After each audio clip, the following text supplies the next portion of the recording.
This is Masters in Business with Barry Ritholtz on Bloomberg Radio. This week on the podcast, strap yourself in. I have another extra special guest. Jon McAuliffe is co-founder and chief investment officer at the Voleon Group. They're a $5 billion hedge fund and one of the earliest shops to ever use machine learning as it applies to trading and investment management decisions. It is a full systematic approach to using computer horsepower and database and machine learning and their own predictive engine to make investments and trades, and it's managed to put together quite a track record. Previously, Jon was at D.E. Shaw, where he ran statistical arbitrage. He is one of the people who worked on the Amazon recommendation engine, and he is currently a professor of statistics at Berkeley. I don't even know where to begin other than to say, if you're interested in AI or machine learning or quantitative strategies, this is just a masterclass in how it's done by one of the first people in the space to not only do this sort of machine learning and apply it to investing, but one of the best. I think this is a fascinating conversation, and I believe you will find it to be so. Also, with no further ado, my discussion with Voleon Group's Jon McAuliffe. Jon McAuliffe, welcome to Bloomberg. Thanks, Barry. I'm really happy to be here. So let's talk a little bit about your academic background first. You start out undergrad computer science and applied mathematics at Harvard before you go on to get a Ph.D. From California, Berkeley. What led to a career in data analysis? How early did you know that's what you wanted to do? Well, it was a winding path, actually. I was very interested in international relations and foreign languages when I was finishing high school. In fact, I spent the last year of high school as an exchange student in Germany. And so when I got to college, I was expecting to major in government and go on to maybe work in the Foreign Service, something like that. Really? So this is a big shift from your original expectations. Yeah, it took about one semester for me to realize that none of the questions that were being asked in my classes had definitive and correct answers. Did that frustrate you a little bit? It did frustrate me, yeah. And so I stayed home over winter. I didn't go home. I stayed at college over winter break to try to sort out what the heck I was going to do, because I could see that my plan was in disarray. And I'd always been interested in computers, had played around with computers, never done anything very serious, but I thought I might as well give it a shot. And so in the spring semester, I took my first computer science course. And when you write software, everything has a right answer. It either does what you want it to do or it doesn't. Does not compile. Right? Exactly. So that's really quite fascinating. Yeah. So what led you from Berkeley to D.E. Shaw? They're one of the first quant shops. How did you get there? What sort of research did you do? I spent time at D.E. Shaw in between my undergrad and my Ph.D. program. Gotcha. So it was after Harvard that I went to D.E. Shaw. Did that light an interest in using machine learning and computers applied to finance, or what was that experience like? Yeah, it made me really interested in and excited about using statistical thinking and data analysis to sort of understand the dynamics of securities prices. Machine learning did not play really a role at that time. I think not at D.E. Shaw, but probably nowhere. It was too immature a field in the 90s. But I had already been curious and interested in using these kinds of statistical tools in trading and in investing when I was finishing college. And then at D.E. Shaw, I had brilliant colleagues, and we were working on hard problems, so I really got a lot out of it. Still one of the top performing hedge funds, one of the earliest quant hedge funds, a great place to absolutely cut your teeth at. So was it Harvard, D.E. Shaw, and then Berkeley? Yeah, that's right. And then from Berkeley, how did you end up at Amazon? I guess I should correct myself. There was a year at Amazon after D.E. Shaw, but before Berkeley. And am I reading this correctly? The recommendation engine that Amazon uses, you helped develop? I would say I worked on it. I would, Okay. It existed. It was in place when I got there, and sort of the things that are familiar about the recommendation engine had already been built by my manager and his colleagues. But I did research on improvements and different ways of forming recommendations. It was funny because at the time, the entire database of purchase history for all of Amazon fit in one 20 gigabyte file on a disk, so I could just load it on my computer and run that. I don't think we could do that anymore. We could not. So thank goodness there's Amazon Cloud Services, so you could put, 25 years and hundreds of billions of dollars of transactions. Yeah. So my assumption is products like that are highly iterative. The first version is, all right, it does a half-decent job, and then it gets better, and then it starts to get almost spookily good. It's like, how much of that is just the size of the database, and how much of that is just a clever algorithm? Well, that's a great question because the two are inextricably linked. The way that you make algorithms great is by making them more powerful, more expressive, able to describe lots of different kinds of patterns and relationships. But those kinds of approaches need huge amounts of data in order to correctly sort out what's signal and what's noise. The more expressive a tool like that is, like a recommender system, the more prone it is to mistake one-time noise for persistent signal.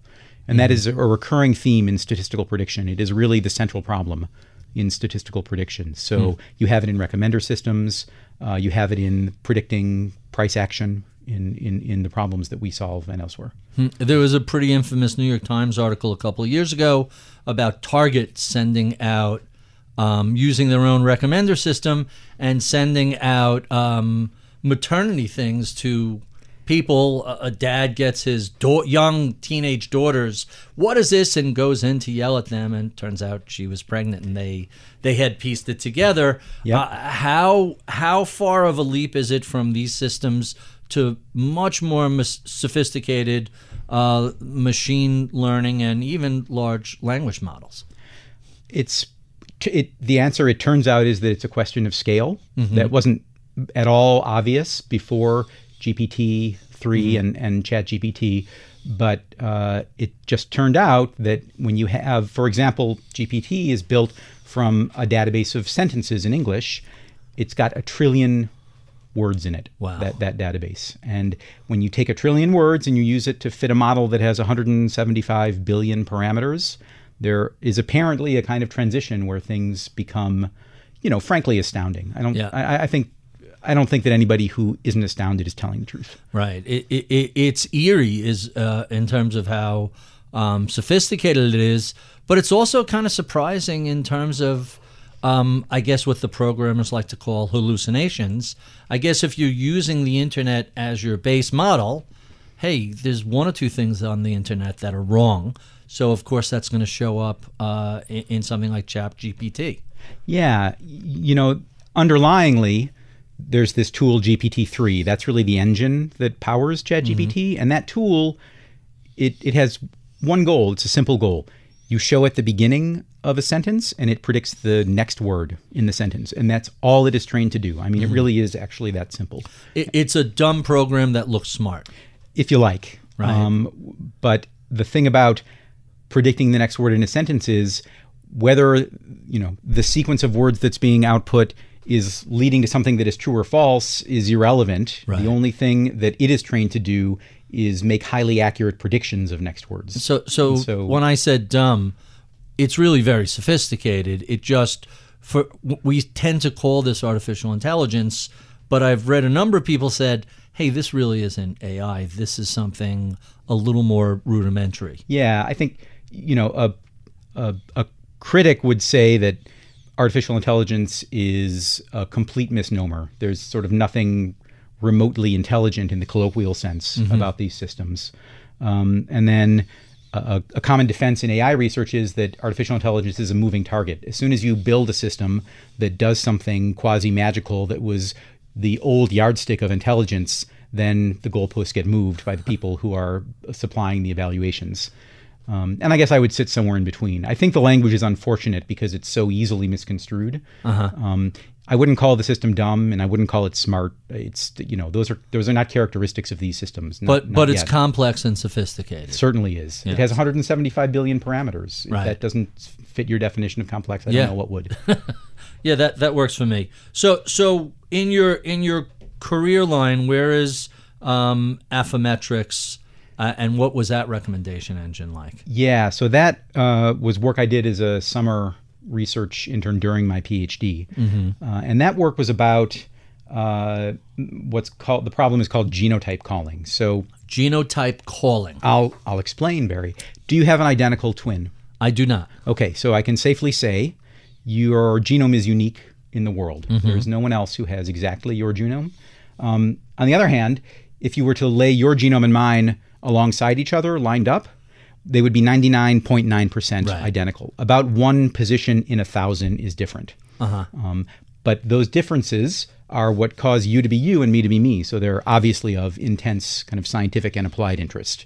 And so it's very important to be able to take a sort of a sample of your DNA and quickly produce a profile of all the places that have variability, what your particular values are. Okay? And that problem is the genotyping problem. Right? And this used to be a very expensive, very complex problem to solve that we spent billions of dollars figuring out. Right. Now, a lot faster, a lot cheaper. A lot faster. In fact, even the technology I worked on in 2005, 2004 is multiple generations old and not really what's used anymore. So let's talk about what you did at the Efficient Frontier. Explain what real-time click prediction rules are and how it works for a keyword search. Sure. The revenue engine that drives Google is search keyword ads, right? So every time you do a search, at the top you see ad. And so how do those ads get there? Well, actually, it's surprising maybe if you don't know about it, but every single time you type in a search term on Google and hit return, a very fast auction takes place. And a whole bunch of companies running software bid electronically to place their ads at the top of your search results. And the more or less, the results that are shown on the page are in order of how much they bid. It's not quite true, but you could think of it as true. A rough outline. So the first three sponsored results on a Google page go through that auction process, and I think at this point everybody knows what PageRank is for the rest of that. Yeah, that's right. And that seemed to be Google's secret sauce early on, right? Well, to talk about the ad placement, so the people who are supplying the ad, who are participating in these auctions, they have a problem, which is how much to bid, right? And so how would you decide how much to bid? Well, you want to know basically the probability that somebody is going to click on your ad, right? And then you would multiply that by how much money you make eventually if they click. And that's kind of an expectation of how much money you'll make. And so then you gear your bid price to make sure that it's going to be profitable for you. And then, so really, you have to make a decision about what this click-through rate is going to be. You have to predict the click-through probability.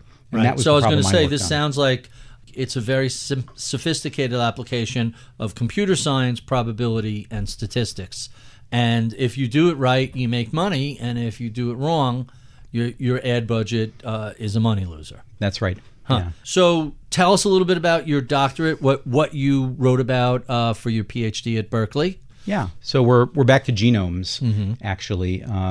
This was around the time when I was in my first year of my Ph.D. program is when the human genome was published in Nature. So it was kind of really the beginning of the explosion of work on kind of high throughput, large scale genetics research. And one really important question after you've sequenced a genome is, well, what are all the bits of it doing? You can look at a string of DNA. It's just made up of these kind of 4 letters. But you don't want to just know the 4 letters. They're kind of a code. And some parts of the DNA represent useful stuff that is being turned by your cell into proteins and et cetera. And other parts of the DNA don't appear to have any function at all. And it's really important to know which is which as a biology researcher. And so it's for a long time before high throughput sequencing, biologists would be in the lab and they would very laboriously look at very tiny segments of DNA and establish what their function was. But now we have the whole human genome sitting on disk, and we would like to be able to just run an analysis on it and have the computer spit out everything that is functional and not functional, right? And so that's the problem I worked on. And a really important insight is that you can take advantage of the idea of natural selection and the idea of evolution to help you. And the way you do that is you have the human genome, you sequence a bunch of primate genomes, nearby relatives of the human, and you lay all those genomes on top of each other, and then you look for places where all of the genomes agree, right? There hasn't been variation that's happening through mutations. And why hasn't there been? Well, the biggest force that throws out variation is natural selection. If you get a mutation in a part of your genome that really matters, then you're kind of unfit and you won't have progeny, and that'll get stamped out. So natural selection is this very strong force that's causing DNA not to change. And so when you make these primate alignments, you can really leverage that fact and look for conservation and use that as a big signal that something is functional. Really, really interesting. You mentioned our DNA is 99.99. Yep. I don't know how many places to the right of the decimal point you would want to go, but very similar. How similar or different are we from, let's say, a chimpanzee? Great question. There's an urban legend that they're practically the same. It always seems like it's overstated. 98%. 98%. Yeah, So there's a 2%. Yeah. So you and I have a 0.1% different. Me and the average chimp, it's 2.0% different. That's exactly right. Yeah. So chimps are essentially our closest non-human primate relatives. Really quite fascinating. Yeah. So let's talk a little bit about the firm. You guys were one of the earliest pioneers of machine learning research. Explain a little bit what the firm does. Sure. So we run trading strategies, investment strategies that are fully automated.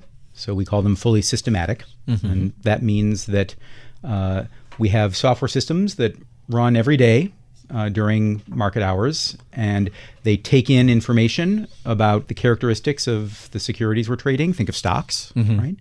And then they make predictions of how the prices of each security is going to change over time, and then they decide on changes in our inventory, changes in held positions based on those predictions, and then those desired changes are sent into an execution system which automatically carries them out. Okay. So fully automated. Is there human supervision, or it's kind of running on its own with a couple of checks? There's lots of human diagnostic supervision, right? So there are people who are watching screens full of instrumentation and telemetry about what the systems are doing, but those people are not taking any actions, right? Unless there's a problem. Right, and then they do. So let's talk a little bit about how machines learn to identify signals. Yeah. I'm assuming you start with the giant database that is the history of stock prices, volume, movement, etc., and then bring in a lot of additional things to bear. What's the process like developing a particular trading strategy? Yeah, so as you're saying, we begin with a very large historical data set of prices and volumes, market data of that kind, but importantly, all kinds of other information about securities. So financial statement data, textual data, analyst data. So it's everything from prices, fundamental, everything from earnings to revenue to sales, etc. Yes. I'm assuming the change and the delta of the change is going to be very significant in that.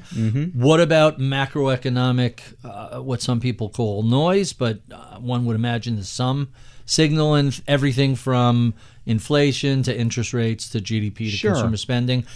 Are those inputs worthwhile, or how do you think about those? So we don't hold portfolios that are exposed to those things. So it's really a business decision on our part. We are working with institutional investors who already have as much exposure as they want to things like the market or to well-recognized econometric risk factors like value, and so they don't need our help to be exposed to those things. They are very well equipped to handle that part of their investment process.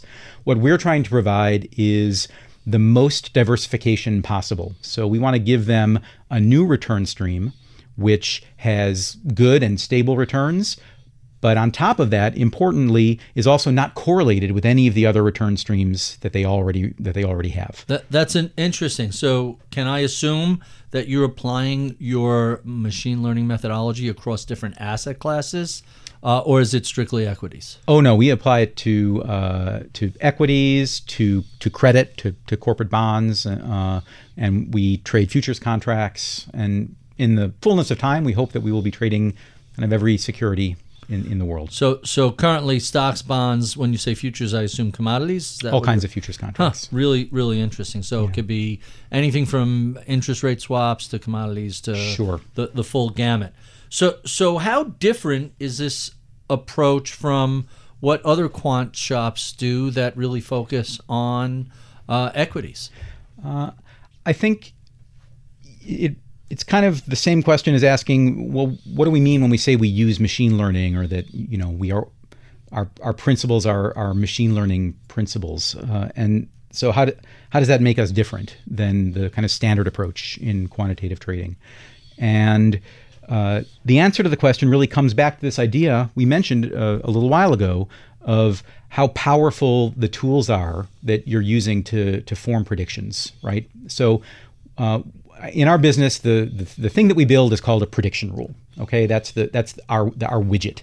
And what a prediction rule does is it takes in a bunch of input, a bunch of information about a stock at a moment in time, and it hands you a guess about how that stock's price is going to change over some future period of time. Okay? And so there is one most important question about prediction rules, which is how complex are they? How much complexity do they have? Complexity is a colloquial term. It's unfortunately another example of a place where things can be vague or ambiguous because a general purpose word has been borrowed in a technical setting. But when you use the word complexity in statistical prediction, there's a very specific meaning. It means how much expressive power does this prediction rule have? How good a job can it do of approximating what's going on in the data you show it? Remember, we have these giant historical data sets, and every entry in the data set looks like this. What was going on with the stock at a certain moment in time? It's price action, it's financials, analyst information, and then what did its price do in the subsequent 24 hours or the subsequent 15 minutes or whatever, okay? And so when you talk about the amount of complexity that a prediction rule has, that means how well is it able to capture the relationship between the things that you can show it when you ask it for a prediction and what actually happens to the price.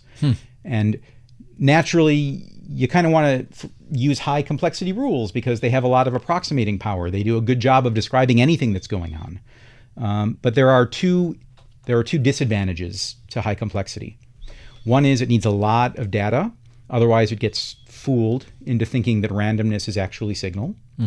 And the other is that it's hard to reason about what's going on under the hood, right? When you have very simple prediction rules, you can sort of summarize everything that they're doing in a sentence, right? You can look inside them and get a complete understanding of how they behave.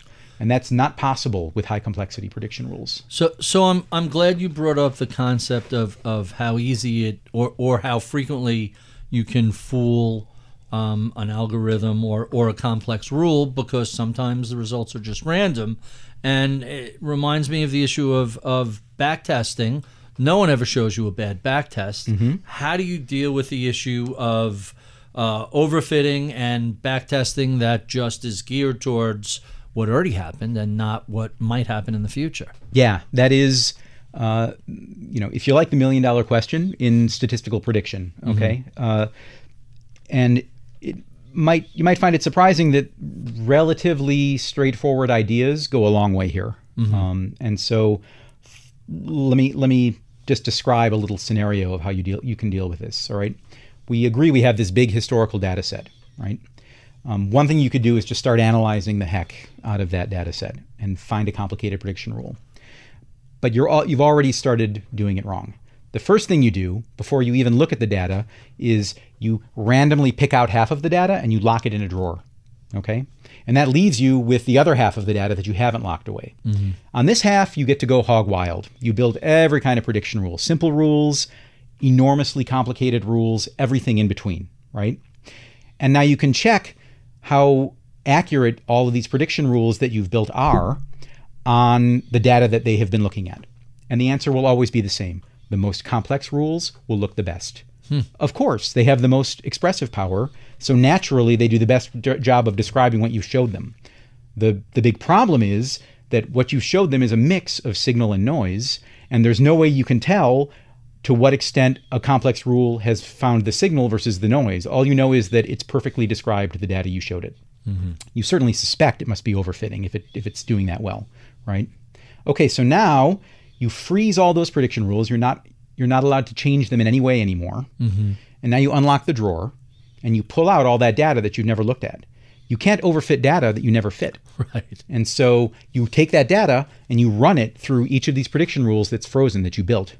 And now it is not the case at all that the most complex rules look the best. Instead, you'll see a kind of U-shaped behavior where the very simple rules are too simple. They've missed signal. They left signal on the table. The too complex rules are also doing badly because they've captured all the signal, but also lots of noise. And then somewhere in the middle is a sweet spot where you've struck the right trade-off between how much expressive power the prediction rule has and how good a job it is doing of avoiding the mistaking of noise for signal. Huh. Really, really intriguing. Yeah. So you guys you've built one of the largest specialized machine learning research and development teams in finance. How do you assemble a team like that? And how do you get the brain trust to do the sort of work that's applicable to managing assets? Well, the short answer is we spend a huge amount of energy on recruiting and identifying the sort of premier people in the field of machine learning, kind of both academic and practitioners.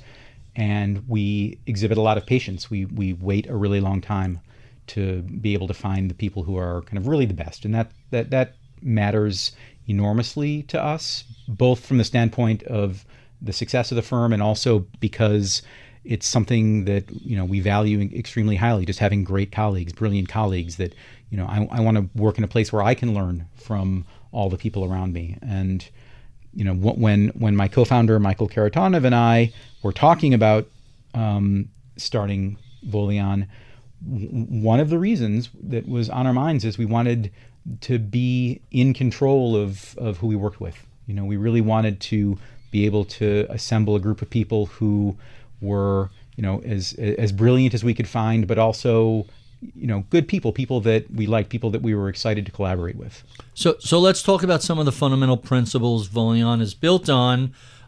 You reference a prediction-based approach from a paper Leo Breiman wrote called Two Cultures. Yeah. Tell us a little bit about what Two Cultures actually is. Yeah. So this paper was written about 20 years ago. Leo Breiman was one of the great probabilists and statisticians of his generation, a Berkeley professor, right. Need I say. And, Leo had been a practitioner in statistical consulting, actually, for quite some time in between a UCLA tenured job and returning to academia at Berkeley. And he learned a lot in that time about actually solving prediction problems and instead of hypothetically solving them in sort of the academic context. And so all of his insights about the difference really culminated in this paper from 2000 that he wrote. The difference between practical use versus academic theory. If you like, yeah. Okay. And so he identified two schools of thought about solving prediction problems, right? And one school is sort of model-based. The idea is there's some stuff you're going to get to observe, stock characteristics, let's say, there's a thing you wish you knew, future price change, let's say, and there's a box in nature that turns those inputs into the output, right? And in the model-based school of thought, you try to open that box, reason about how it must work, make theories. In our case, these would be sort of econometric theories, financial economics theories. And then those theories have knobs, not many, and you use data to set the knobs, but otherwise you believe the model, right? And he contrasts that with the machine learning school of thought, which is also has the idea of nature's box. The inputs go in, the thing you wish you knew comes out. But in machine learning, you don't try to open the box. You just try to approximate what the box is doing.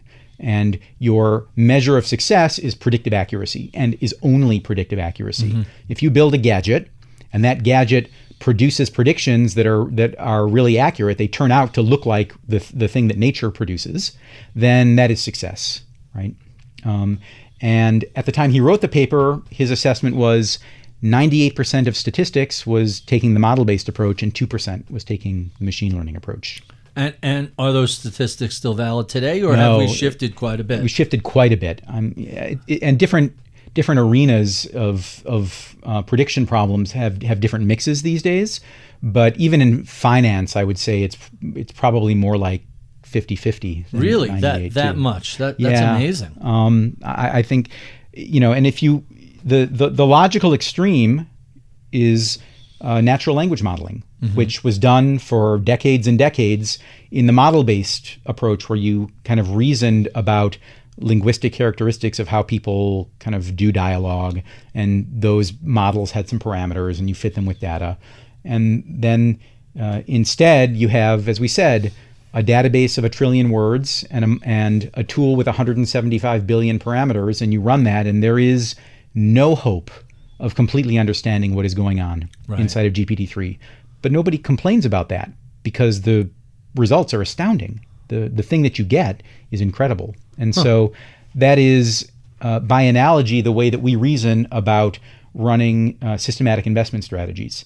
At the end of the day, predictive accuracy is what creates returns for investors. Being able to give complete descriptions of exactly how the predictions arise does not in itself create returns for investors. Now, I'm not against interpretability and simplicity. All else equal, I love interpretability and simplicity. But all else is not equal. If you want the most accurate predictions, you are going to have to sacrifice some amount of simplicity. In fact, this truth is so widespread that Leo gave it a name in his paper. He called it Occam's dilemma. So Occam's razor is the philosophical idea that you should choose the simplest explanation that fits the facts. Occam's dilemma is the point that in statistical prediction, the simplest approach, even though you wish you could choose it, is not the most accurate approach. If you care about predictive accuracy, if you're putting predictive accuracy first, then you have to embrace a certain amount of complexity and lack of interpretability. That's really quite fascinating. So let's talk a little bit about artificial intelligence and large language models. You follow D.E. Shaw playing in e-commerce and biotech. It seems like this approach to using statistics, probability, and computer science is applicable to so many different fields. It is, yeah. I think you're talking about prediction problems, ultimately. So in recommender systems, you can think of the question as being, well, if I had to predict what thing I could show a person that would, be most likely to change their behavior and cause them to buy it. That's a kind of prediction problem that motivates recommendations. In biotechnology, very often we are trying to make predictions about whether someone, let's say, does or doesn't have a condition, a disease, based on lots of information we can gather from high throughput diagnostic techniques. These days, the keyword in biology and in medicine and biotechnology is high throughput. You're running analyses on an individual that are producing hundreds of thousands of numbers, and you want to be able to take all of that kind of wealth of data and turn it into diagnostic information about. And we've seen AI get applied to pharmaceutical development in ways that people just never really could have imagined just a few short years ago. Yeah. Is there a field that AI and large language models are not going to touch, or is this just the future of everything? The kinds of fields where you would expect uptake to be slow are where it is hard to assemble large data sets of systematically gathered data. Mm-hmm. And so any field where it's relatively easy to at large scale, let's say, produce the same kinds of informations that experts are using to make their decisions, you should expect that field to be impacted by these tools if it hasn't been already. So you're kind of answering my next question, which is what led you back to investment management. But it seems if there's any field that just generates endless amounts of data, it's the markets. That's true. And I had already been really interested in the problems of systematic investment strategies from my time working at D.E. Shaw. And so my co-founder, Michael Karatanov, and I, we were both in the Bay Area in the 2004, 2005. He was there because of a firm that he had founded, and I was there finishing my Ph.D. And we started to talk about the idea of using contemporary machine learning methods to build strategies that would be really different from strategies that result from classical techniques. Mm-hmm. And we had met at D.E. Shaw in the 90s and been less excited about this idea because the methods were pretty immature. There wasn't actually a giant diversity of data back in the 90s in financial markets, not like there was in 2005.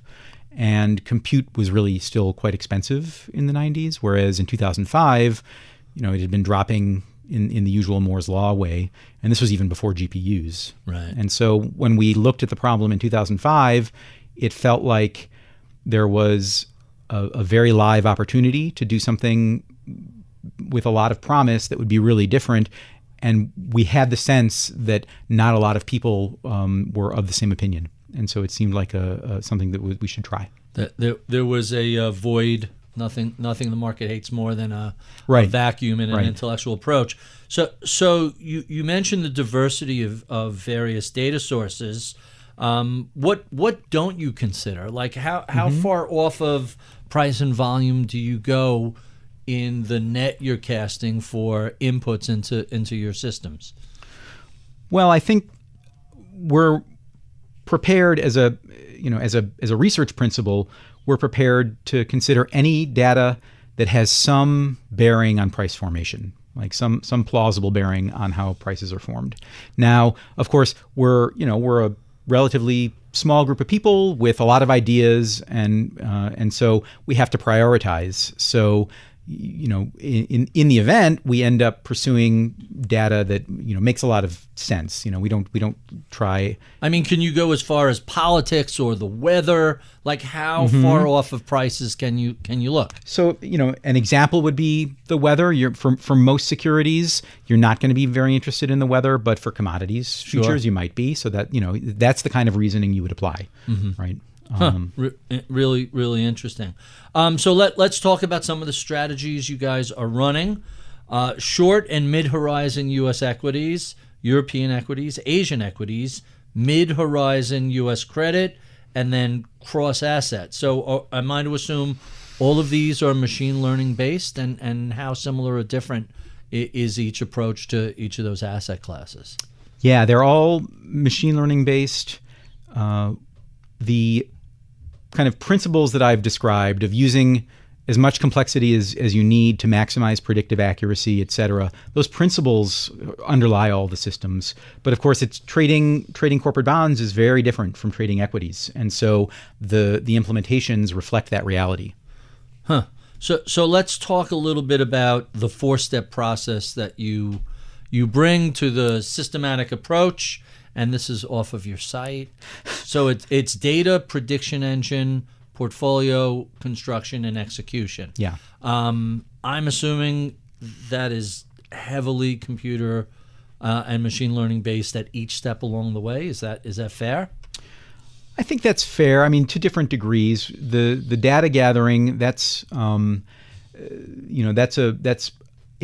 largely a software and kind of operations and infrastructure job. Do you guys have to spend a lot of time cleaning up that data and making sure that, because you hear between CRISP and S&P and Bloomberg, sometimes you'll pull something up and they're just all off a little bit from each other because they all bring a very different approach to data assembly. How do you make sure everything is consistent and there's no errors or errant inputs throughout? Yeah, through a lot of effort, essentially. We have an entire group of people who focus on data operations, both for gathering of historical data and for the management of the ongoing live data feeds. There's no way around that. I mean, that's just work that you have to do. You just have to brute force your way through that. Yeah. And then the prediction engine sounds like that's the single most important part of the machine learning process. If I'm understanding you correctly, that's where all the meat of the technology is. Yeah, I understand the sentiment. I mean, it's worth emphasizing that you do not get to a successful systematic strategy without all the ingredients. Mm-hmm. You have to have clean data because of the garbage in, garbage out principle. You have to have accurate predictions, but predictions don't automatically translate into returns for investors. Those predictions are kind of the power that drives the portfolio holding part of the system. So let's talk about that portfolio construction. Given that you have a prediction engine and good data going into it, so you're fairly confident as to the output. Yep. How do you then take that output and say, here's how I'm going to build a portfolio based on what this generates? Yeah, so there are three big ingredients in the portfolio construction: the predictions, what is usually called a risk model in this business, which means some understanding of how volatile prices are across all the securities you're trading, how correlated they are, how if they have a big movement, how big that movement will be. That's all the risk model. And then the final ingredient is what's usually called a market impact model, and that means an understanding of how much you are going to push prices away from you when you try to trade. This is a reality of all trading. Right. If you buy a lot of a security, you push the price up. You push it away from you in the unfavorable direction. And in the systems that we run, the predictions that we're trying to capture are about the same size as the effect that we have on the markets when we trade. Right. And so you cannot neglect that impact effect when you're thinking about what portfolios to hold. So execution becomes really important. If you're not executing well, you are moving prices away from your profit. That's right. And it is, probably the single thing that undoes quantitative hedge funds most often is that they misunderstand how much they're moving prices. They get too big, they start trading too much, and they sort of blow themselves up. It's funny that you say that, because as you were describing that, the first name that popped into my head was long-term capital management. It's trading these really thinly traded, obscure fixed income products. Yeah. And everything they bought, they sent higher because there just wasn't any volume in it. And when they needed liquidity, there was none to be had. And that plus no risk management, 100x leverage equals kaboom. Barry, they made a number of mistakes. Yeah. The book is good. So When Genius Failed. Absolutely. I love that. Fantastic. Really fascinating. So when you're reading a book like that, somewhere in the back of your head, are you thinking, hey, this is like a what not to do when you're setting up a machine learning fund? How influential is something like that? Oh, 100%. I mean, look, I think the most important adage I've ever heard in my professional life is good judgment comes from experience. Experience comes from bad judgment. So the extent to which you can get good judgment from other people's experience, that is like a free lunch. Cheap tuition. Yeah, that is like absolutely. A free lunch. And so we talk a lot about all the mistakes that other people have made, and we do not congratulate ourselves on having avoided mistakes. We think those people were smart. I mean, look, you read about these events, and these people, none of these people were dummies. They were sophisticated Nobel laureates, right? They just didn't have a guidebook on what not to do, right. which you guys do. We don't. No, I don't think we do. I mean, apart from reading about, right? But everybody is undone by a failure that they didn't think of or didn't know about yet, Right. and we're extremely cognizant of that. That has to be somewhat humbling to constantly being on the lookout for that blind spot that could disrupt everything. Yes. Yeah, humility is the key ingredient in running these systems.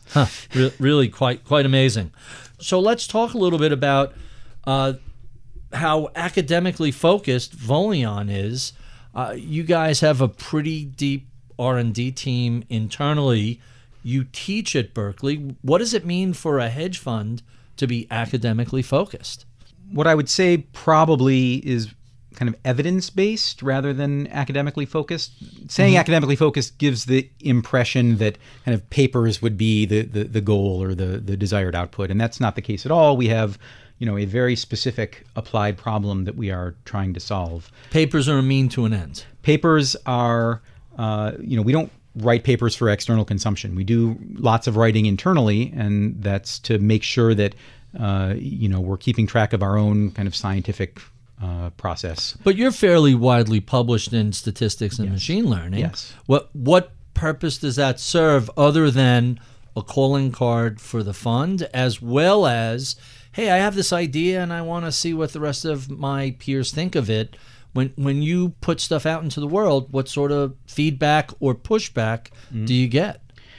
I guess I would have to say I do that as kind of a double life of non-financial research. So it's just something that I really enjoy. Principally what it means is that I get to work with Ph.D. students, and we have really outstanding Ph.D. students at Berkeley in statistics. And so it's an opportunity for me to do a kind of intellectual work that namely, writing a paper, laying out an argument for public consumption, et cetera, that is kind of closed off as far as so Voleon not is adjacent concerned. to what you guys are doing at Voleon? Generally, no. No. That's really interesting. So then I always assumed that was part of your process for developing new models to apply machine learning to new assets. Take us through the process. How do you go about saying, hey, this is an asset class we don't have exposure to. Let's see how to apply what we already know to that specific area? Yeah, it's a great question. So we're trying as much as possible to get the problem for a new asset class into a familiar setup, into as standard a setup as we can. And so we know what these systems look like in the world of equity. And so if you're trying to do if you're trying to build the same kind of system for corporate bonds, and you start off by saying, well, okay, I need to know, closing prices or intraday prices for all the bonds.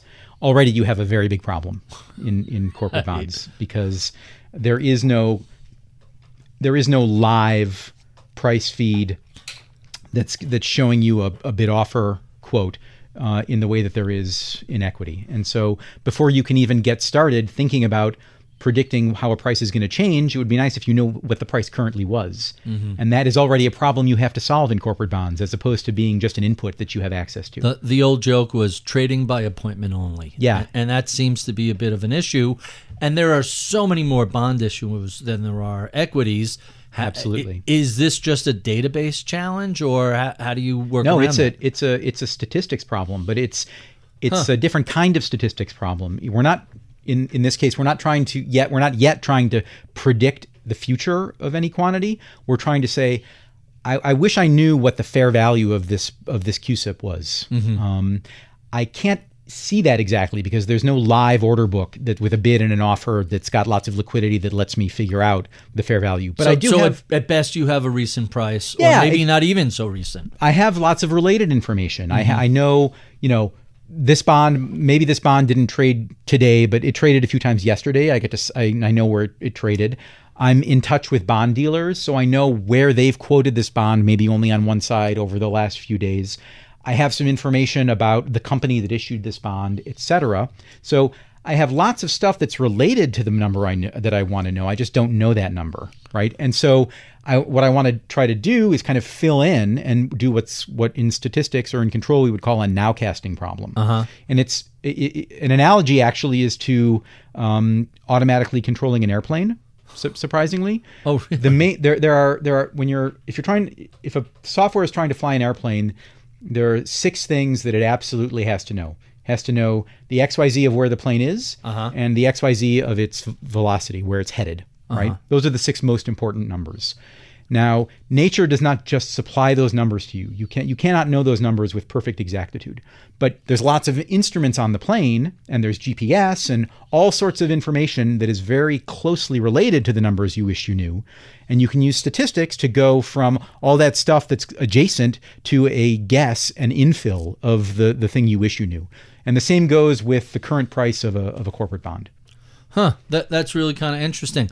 So I'm curious as to how often you start working your way into one particular asset or a particular strategy for that asset and just suddenly realize, oh, this is wildly different than we previously expected, and suddenly you're down a rabbit hole to just wildly unexpected areas. It sounds like that isn't all that uncommon. That is not uncommon at all. No, it's a nice, there's this kind of wishful thinking that, we figured it out in one asset class in the sense that we have a system that's kind of stable and performing reasonably well that we have a feel for. And now we want to take that system and somehow replicate it in a different situation.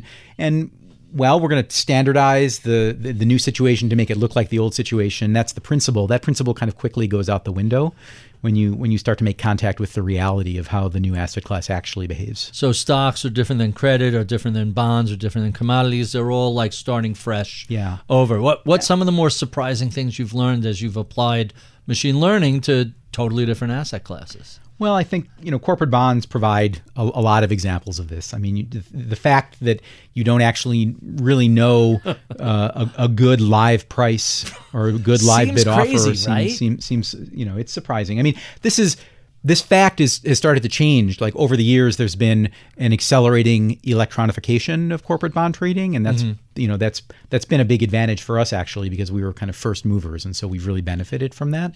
So the problem is diminished relative to how it was 6-7 years ago when we started. But it's still very essentially relative to equities. It's absolutely there. Yeah. In other words, if I'm looking at a bond mutual fund or even a bond ETF that's trading during the day, that price is somebody's best approximation of the value of all the bonds inside, but really, you don't know the NAV, do you? You're just kind of guessing. Barry, don't even get me started on bond ETFs. Really?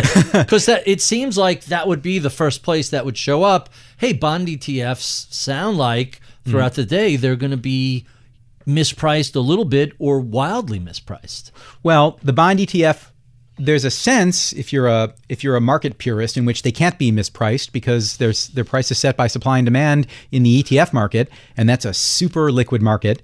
And so there may be a difference between the market price of the ETF and the NAV of the underlying portfolio. Right. Except in many cases with bond ETFs, there's not even a crisply defined underlying portfolio. Right. It turns out that the authorized participants in those ETF markets can negotiate with the fund manager about exactly what the constituents are of the create-redeem baskets. And so it's not even at all clear what you mean when you say that the NAV is this or that relative to the price of the ETF. So when I asked about what's surprising when you work your way down a rabbit hole, hey, we don't know what the hell's in this bond ETF. Trust us, it's all good. That's a pretty surprise, and I'm only exaggerating a little bit, but that seems like that's kind of shocking.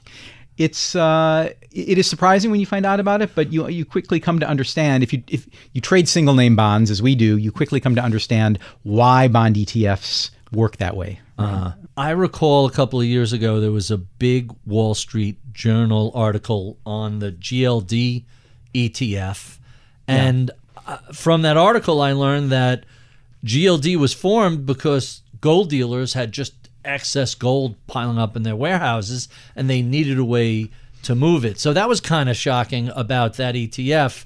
Any other space that led to a sort of big surprise as you worked your way into it? Well, I think ETFs are a kind of a good source of these examples. So the volatility ETFs, the ETFs that are based on the VIX or that are short the VIX. You may remember several years ago. I was going to say the ones that haven't blown up. Yeah, right. There was this event called Volmageddon, right? Where that was ETF notes, wasn't it? It was ETNs, right? So right. there are these.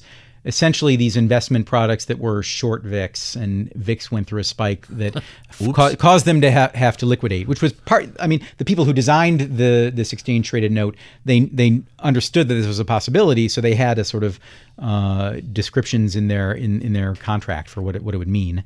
Always surprising to watch something suddenly go out of business. We seem to get a 1,000-year flood every couple of years. Maybe we shouldn't be calling these things 1,000-year floods. Yeah, that's right. That's a big misnomer. As statisticians, we tell people that, if you think that you've experienced a Six Sigma event, the problem is that you have underestimated Sigma. That's really interesting. So given the gap in the world between computer science and in investment management, how long is it going to be before that narrows and we start seeing a whole lot more of the sort of work you're doing applied across the board to the world of investing? Well, I think it's happening.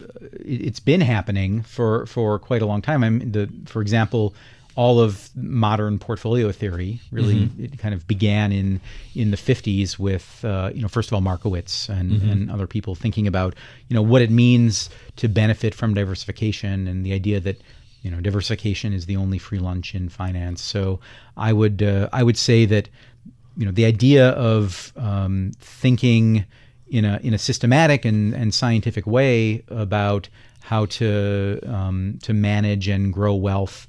Not even just for institutions, but also for individuals, is an example of a way that these ideas have kind of had profound effects. I know I only have you for a little while longer, so let's jump to our favorite questions that we ask all of our guests, starting with, tell us what you're streaming these days. What are you either listening to or watching to keep yourself entertained? Few things I've been watching recently. The Bear. I don't know if you've heard. So great, right? Right. And I'm set in Chicago. As I know, we were just talking about being from Chicago originally. Yeah. Yep. So and there are parts of that show that are kind of a love letter to Chicago. Absolutely. As you get deeper into the series, because it starts out kind of gritty, and you're seeing the underside, and then as we progress, it really becomes like a lovely postcard. Yeah. Such an amazing show. So really, really love that show. I was late to Better Call Saul, but I'm finishing up. Just I think as good as Breaking Bad. So maybe when you haven't heard of, there's a show called Mr. In Between, which is Mr. In Between. Yeah, it's on Hulu. It's from Australia. It's about a guy who's a doting father living his life. He's also essentially a muscle man and hitman for local criminals in his part of Australia. But it's half-hour dark comedy. Right. So not quite Barry and not quite Sopranos, somewhere in between. No, yeah, that's exactly. Yeah. Sounds really interesting. Tell us about your early mentors who helped shape your career. Well, Barry, I've been lucky to have a lot of people who were, both really smart and talented and willing to take the time to help me learn and understand things. So, actually, my co-founder, Michael Karatanov, he was kind of my first mentor in finance. He had been at D.E. Shaw for several years when I got there, and he really taught me kind of the ins and outs of market microstructure. I worked with a couple of people who managed me at D.E. Shaw, Yossi Friedman and Kapil Mathur, who have gone on to hugely successful careers in quantitative finance, and they taught me a lot too. When I did my Ph.D., my advisor, Mike Jordan, who's a kind of world-famous machine learning researcher, I learned enormously from him. And there's another professor of statistics who sadly passed away about 15 years ago, named David Friedman. He was really and just an intellectual giant of the 20th century in probability and statistics. He was both one of the most brilliant probabilists and also an applied statistician. And this is like a pink diamond kind of combination. It's that rare to find someone who has that kind of technical capability, but also understands the pragmatics of actually doing data analysis. He spent a lot of time as an expert witness. He was the lead statistical consultant for the case on census adjustment that went to the Supreme Court. In fact, he told me that in the end, the people against adjustment, they won in a unanimous Supreme Court decision. And David Friedman told me, he said, all that work and we only convinced 9 people. That's great. But nine people that kind of matter. Yeah, exactly. So it was kind of a once in a lifetime privilege to get to spend time with someone of that intellectual caliber. Wow, and there were others too. I've been very fortunate. That's quite a list to begin with. Let's talk about books. What are some of your favorites, and what are you reading right now? Well, I'm a big book reader, so I had a long list, but probably one of my. By the way, this is everybody's favorite section of the podcast. People are always looking for good book recommendations, and if they like what you said earlier, they're going to love your book recommendations. So fire away. So I'm a big fan of kind of modernist dystopian fiction. Okay. So a couple of examples of that would be the book Infinite Jest by David Foster Wallace, Wind Up Bird Chronicle by Haruki Murakami. Those are two of my all-time favorite books. There's I think much less well-known but beautiful novel. It's a kind of academic coming-of-age novel called Stoner by John Williams. A really moving, just a tremendous book. Sort of more dystopia would be White Noise, DeLillo, and kind of the classics that everybody knows, 1984 and Brave New World. Those are two more of my favorite. It's funny, when you mention The Bear, I'm in the middle of reading a book that I would swear the writers of The Bear leaned on, called Unreasonable Hospitality, by somebody who worked for the Danny Myers Hospitality Group, 11 Madison Park and Gramercy Tavern and all these famous New York haunts. And the scene in The Bear where they overhear a couple say, "Oh, we visited Chicago and we never had deep dish." So they send the guy out to get deep dish. There's part of the book where at 11 Madison Park, this people actually showed up with suitcases. It was the last thing they would eat doing before they're heading to the airport. And they said, "Oh, we ate all these great places in New York, but we never had a New York hot dog." And what do? They send them out to get someone out to get a hot dog. Yep. They plate it and use all the condiments to make it very special. I see. And it looks like it was ripped right out of The Bear, or vice versa. Right. If you're interested in just, hey, how can we disrupt the restaurant business and make it not just about the celebrity chef in the kitchen, but the whole experience, fascinating kind of nonfiction book. That does sound really interesting. Yeah, really. You mentioned The Bear, and it just popped into my head. Any of the books you want to mention? That's a good list to start with. Yeah, my other kind of big interest is science fiction, speculative fiction. I knew you were going to go there. Unsurprisingly, right? Sorry. Hit me. Let's go. Sorry, but so there are some classics that I think everybody should read. Ursula Le Guin is just amazing. So The Dispossessed and The Left Hand of Darkness. Those are just two of the best books I've ever read, period. Forget Left Hand of Darkness stays with you for a long time. Yeah. Right? Yeah. Really, really amazing books. I'm rereading right now Cryptonomicon by Neil Stephenson. And one other thing I try to do is I have very big gaps in my reading. For example, I've never read Updike. So I started reading the Rabbit series. Right, World According to Garp, and they're very much of an era. Yeah, that's right. What else? Give us more. Wow. Okay. Let's see. George Saunders. Oh wow. I think hit me. I think you'd love him. So his real strength is short fiction. He's written great novels too. But 10th of December. This is his best collection of fiction, and this is more kind of modern dystopian, kind of comic dystopian stuff. You keep coming back to dystopia. Yeah, I'm fascinated by that. I find, it's very different from my day-to-day reality. So I think it's a great change of pace for me to be able to read this stuff. So some science writing, I can tell you probably the best science book I ever read is The Selfish Gene by Richard Dawkins, which kind of really, you have a kind of intuitive understanding of genetics and natural selection and Darwin, but the language that Dawkins uses really makes you appreciate just how much the genes are in charge and how little we as the he calls organisms survival machines that the genes have kind of built and exist inside in order to ensure their propagation. And the whole point of view in that book just gives you, it's really eye-opening, makes you think about natural selection and evolution and genetics in a completely different way, even though it's all based on the same kind of facts that know. Right. It's just the framing and the framing and the perspective that really kind of blow your mind. So it's a great book to read. That's a hell of a list. You've given people a lot of things to start with. And now, down to our last two questions. What advice would you give to a recent college grad who is interested in a career in either investment management or machine learning?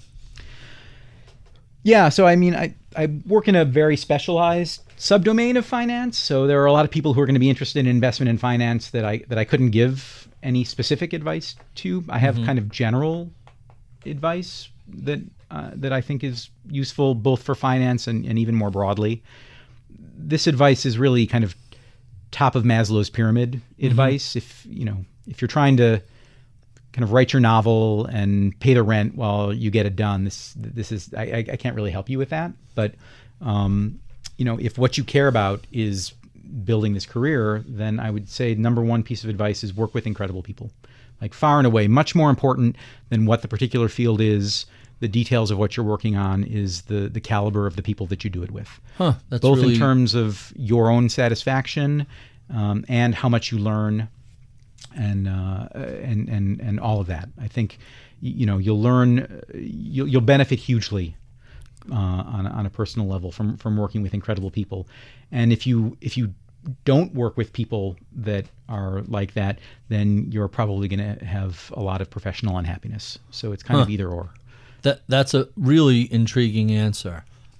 So, final question. What do you know about the world of investing, machine learning, large language models, just the application of technology to the field of investing that you wish you knew 25 years or so ago when you were really first ramping up? I think one of the most important lessons that I had to learn the hard way, kind of going through and running these systems, was that it's kind of comes back to the point you made earlier about the primacy of prediction rules. And it may be true that the most important thing is the prediction quality, but there are lots of other very necessary mandatory ingredients, and I would put kind of risk management at the top of that list. So I think it's easy to maybe neglect risk management to a certain extent and focus all of your attention on predictive accuracy. But I think it really does turn out that if you don't have high quality risk management to go along with that predictive accuracy, you won't succeed. And I guess I wish I had appreciated that in a really deep way 25 years ago. Jon, this has been really absolutely fascinating. I don't even know where to begin other than saying thank you for being so generous with your time and your expertise. We have been speaking with Jon McAuliffe. He is the co-founder and chief investment officer at the $5 billion hedge fund Voleon Group. If you enjoy this conversation, well, be sure and check out any of the previous 500 we've done over the past 9 years. You can find those at iTunes, Spotify, YouTube, or wherever you find your favorite podcast. Sign up for my daily reading list at Ritholtz. Follow me on Twitter at Barry_Ritholtz until I get my hacked account at Ritholtz back. I say that because the process of dealing with the 17 people left at once Twitter, now X, is unbelievably frustrating and annoying. Follow all of the fine family of podcasts on Twitter at Podcast. I would be remiss if I did not thank the crack team that helps put these conversations together each week. Paris Wald is my producer. Atiko Valbron is my project manager. Sean Russo is my director of research. I'm Barry Ritholtz. You've been listening to Masters in Business on Bloomberg Radio.